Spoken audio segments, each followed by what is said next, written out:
안녕하세요, 곡물단지입니다.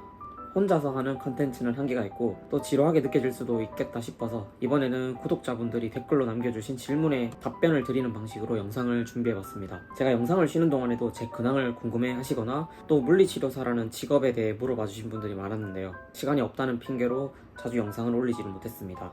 앞으로는 자주는 아니더라도 여러분이 궁금해 하시는 내용들을 바탕으로 꾸준히 영상을 올려보도록 하겠습니다. 첫 번째로 소개할 질문은 얼마 전 댓글로 달린 내용인데요. 여학생입니다. 간호학과와 물리치료학과 중 어디를 추천하시나요? 마침 제 주변에 여자 간호사, 남자 간호사 친구가 있어서 같이 이야기를 나눠보면 좋겠다 싶었습니다. 우선 첫 번째는 어떤 일을 하고 싶은지가 가장 중요합니다. 무엇보다 중요한 건 내가 어떤 일을 하고 싶은가입니다. 간호사와 물리치료사는 모두 의료직이라는 공통점이 있지만 실제 하는 일은 많이 다릅니다.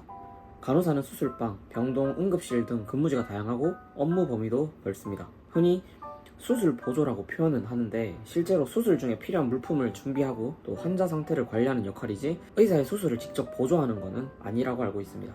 어쨌든 피를 마주할 일이 엄청 잦습니다.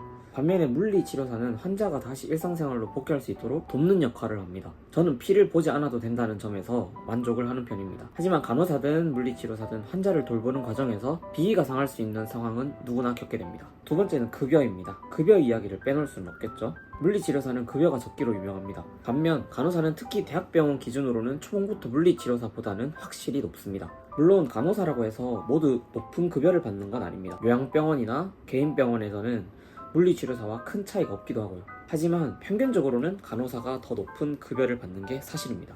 세 번째는 복지입니다.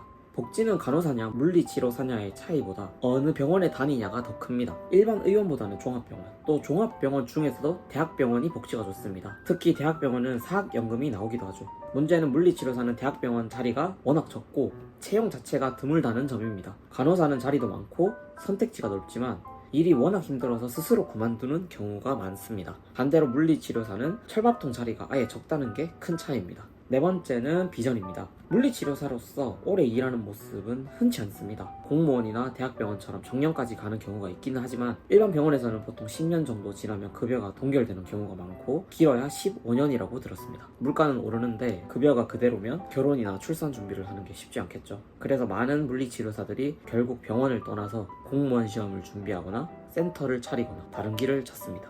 반대로 간호사는 상대적으로 선택지가 많습니다. 어디서든 환영받는 직종이고 제가 다녔던 병원에서 간호사들이 합동 은퇴식을 열어주는 것을 본 적도 있습니다. 물론 모든 병원이 그런 건 아니지만 사회적으로 두 직업을 바라보는 시선에는 분명히 차이가 있습니다.